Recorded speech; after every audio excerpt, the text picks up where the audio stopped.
Kita berkumpul di majelis ini tak lain agar kita semakin cinta kepada Nabi besar Muhammad sallallahu alaihi wasallam.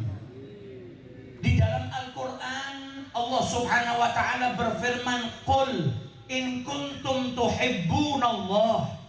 Katakan wahai Muhammad, kalau kalian itu mencintai Allah, fattabi'uni, maka ikutilah aku.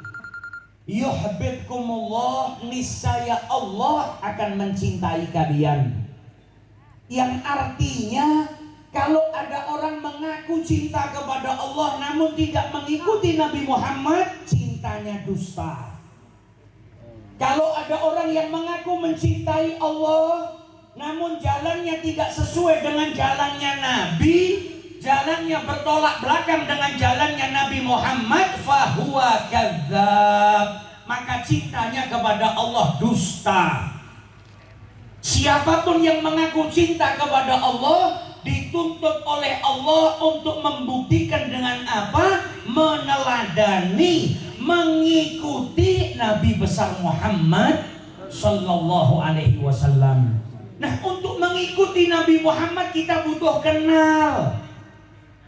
Bagaimana mungkin seseorang itu bisa meneladani Nabi atau bisa mengikuti Nabi Muhammad kalau dia nggak kenal dengan Nabi Muhammad? Kalau nggak kenal, apa yang mau dicontoh? Kalau nggak tahu Nabi Muhammad, lantas bagaimana mencontoh, meniru, meneladani, ngikutin jalannya Nabi Muhammad sallallahu alaihi wasallam? Maka kita berkumpul di majelis maulid, di majelis sholawat, di majelis yang dibacakan sejarah hidupnya Nabi. Tujuannya apa? Supaya tambah kenal dengan Nabi. Kenapa kok ingin kenal? Supaya bisa meneladani Nabi, supaya bisa membuktikan cinta kita kepada Allah. Semakin kita kenal Nabi Muhammad, kita akan tahu ibadahnya Nabi bagaimana. Kalau kita kenal sama Nabi Muhammad, kita bisa mencontoh segala perilaku, tindak tanduk Nabi Muhammad sallallahu alaihi wasallam. Bagaimana makannya Nabi, bagaimana minumnya Nabi, bagaimana tidurnya Nabi, bagaimana sholatnya Nabi, bagaimana tahajudnya Nabi, bagaimana dakwahnya Nabi, bagaimana muamalahnya Nabi, bagaimana akhlaknya Nabi, bagaimana sabarnya Nabi, bagaimana rendah hatinya Nabi. Semakin kita kenal Nabi Muhammad, akan bertambah rasa cinta kita kepada beliau. Semakin kita tahu kedudukannya Nabi Muhammad, maka semakin besar pula penghormatan kita kepada Nabi Muhammad sallallahu alaihi wasallam.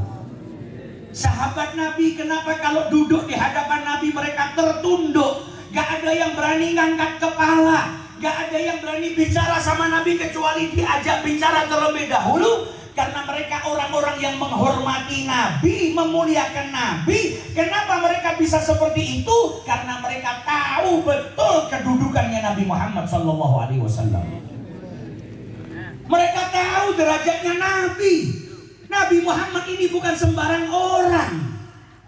Kalau kita ngaji Al-Quran, di Al-Quran itu sangat banyak Allah itu menyebut Nabi Muhammad. Bahkan ada surat-surat yang dibuka oleh Allah. Pembukaannya apa? Allah menyebut Nabi Muhammad. Yasin, ya ayyuhal muzammil, ya ayyuhal muddathir. Surat-surat dalam Al-Quran dibuka oleh Allah dengan menyebut Nabi Muhammad. Belum lagi Allah subhanahu wa ta'ala manggil nabinya dalam Al-Quran, ya ayyuhan nabi, ya ayyuhar rasul. Belum lagi saking hebatnya dan saking mulianya Nabi Muhammad, Nabi itu dikatakan oleh para ulama manusia yang anggota tubuhnya paling banyak disebut oleh Allah di dalam Al-Quran. Manusia anggota tubuhnya paling banyak disebut oleh Allah dalam Al-Quran. Alam nashrah laka sadrak. Dadanya siapa? Yang disebut oleh Allah dalam Al-Quran, dadanya Nabi Muhammad. Wa anqadha dhahrak, pundaknya siapa yang disebut oleh Allah?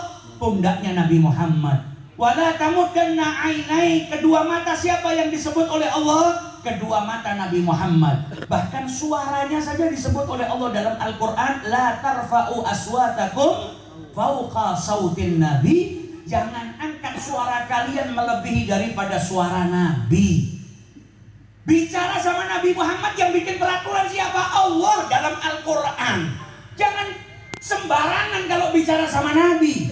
Jangan panggil Nabi Muhammad sebagaimana kalian itu manggil salah seorang di antara kalian. Harus ada pembeda.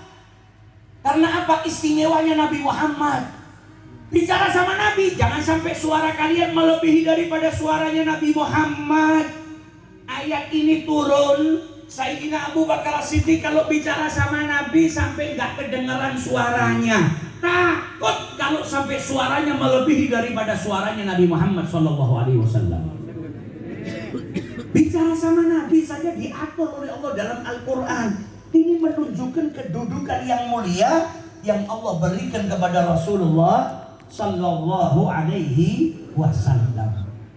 Makanya para ulama menyebutkan apa? Nabi Muhammad itu basyarun la kal basyar, manusia tapi tidak seperti manusia pada umumnya.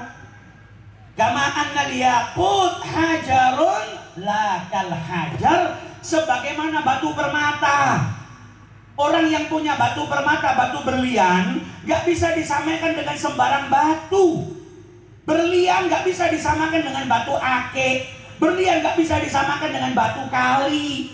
Walaupun dari jenis batu, namanya juga disebut batu, tapi dia punya jenis yang istimewa. Nabi Muhammad bukan Tuhan. Nabi Muhammad bukan malaikat.